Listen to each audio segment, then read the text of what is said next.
హరి ఓం. శ్రీ సద్గురు పరబ్రహ్మణే నమః. తత్వసారంలో స్వామి గారు అంటున్నారు, జీవ బ్రహ్మము లేకమే అన్నా, వారి ఐక్యము తెలిసి బంధము తొలగత్రోయన్నా.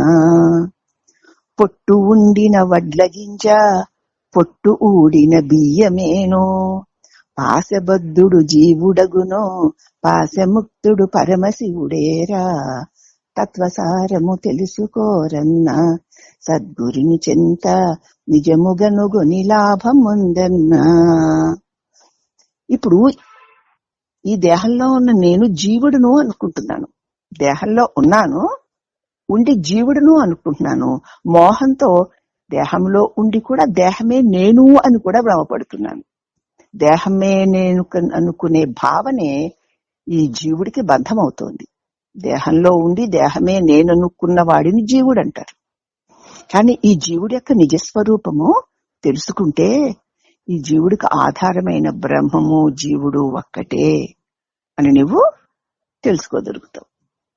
అంచేత నేనెవరా అని ప్రశ్నించుకుంటే ఈ జీవుడు తాను పుట్టి చచ్చే శరీరం కాదని, శరీరంలో ఉన్నటువంటి మార్పులన్నిటినీ తెలుసుకుంటూ, శరీరము పుట్టక ముందు ఉన్నావు గనుకనే పుట్టావు, శరీరం పుట్టింది, పుట్టిన క్షణాన్నించి అది మారుతోంది.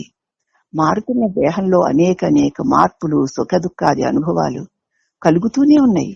అవన్నీ కలుగుతూ ఉన్నా నువ్వు మార్పు చెందకుండా, కలగకుండా వాటినన్నిటినీ తెలుసుకుంటూ ఉన్నటువంటి తెలివి స్వరూపుడై ఉన్నావు గనుకనే నీ గతాల విషయాలన్నిటినీ కూడా ఈ రోజు చెప్పగలుగుతున్నావు. అవన్నీ గతించిపోయినా అప్పుడున్న నేనే ఇప్పుడు ఉన్నావు గనక వాటన్నిటినీ కూడా నువ్వు సాక్షిగా ఉండి గుర్తించగలుగుతున్నావు. ఇప్పుడు జరుగుతున్నవి, రేపు జరగబోయేవి కూడా నీ తెలివి స్వరూపంలోనే తెలియబడుతున్నాయి. అవి కలిగి తొలుగుతున్నాయి. కానీ నేను కలిగి తొలగని వాడను.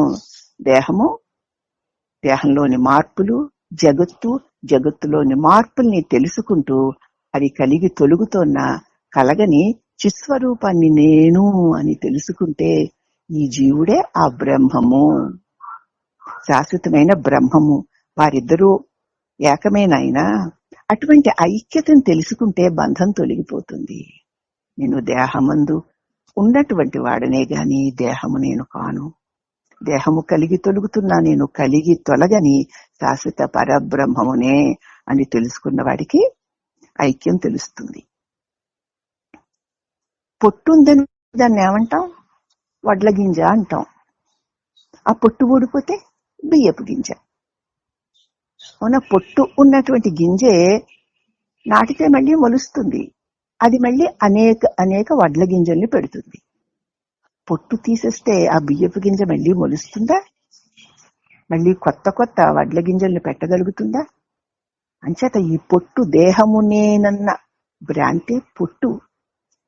దేహము ఆ పొట్టు ఆ బియ్యపు గింజకి దేహము వంటిది. ఆ దేహమే నేను అనుకుంటే ఆ వడ్ల గింజ మళ్ళీ అనేక వడ్ల గింజల్ని, అంటే మళ్ళీ అనేక జన్మల్ని కలిగిస్తుంది. అయితే ఆ పొట్టు తీసేస్తే ఆ బియ్యపు గింజ మళ్ళీ జన్మల్ని, మళ్ళీ గింజల్ని పెట్టలేదు. అలాగే ఈ దేహం అనేటువంటి తొడుగు బియ్యపు గింజకి పొట్టు లాంటిది. కాబట్టి ఆ పొట్టుతో ఉన్నంతసేపు కూడా పాశబద్ధుడై ఉంటాడు. దేహము నేనన్న భావనే ఆ పొట్టు కలిగి ఉన్నటువంటి ధాన్యపు గింజ. అది మళ్ళీ జన్మల్లో పడేస్తుంది. ఎప్పుడైతే ఆ పొట్టు ఈ దేహం నేను కాదు అన్న భావన కలిగిందో వాడు పాశబద్ధుడు కాదు గనక అతడు పరమశివుడే. కాబట్టి ఈ దేహం అనేటువంటి దానిలో ఉన్న నేను ఈ దేహము కాను అన్న జ్ఞానం ఎవరికి కలుగుతుందో వాడికి భవబంధాలు లేని ముక్తుడైన పరమశివుడే. ఇప్పుడిక్కడే నీవు జీవుడిననుక్కుని శవాన్ని మోసేటువంటి శవత్వాన్ని వదిలేసి నేను దేహమందున్న శివుణ్ణి, నాకు నాశనము లేనివాడను అన్న జ్ఞానంతో కనుక నువ్వు ఉంటే ఇప్పుడిక్కడే ఈ జీవుడే పరమశివుడు అన్నటువంటి అనుభవం కలుగుతుంది.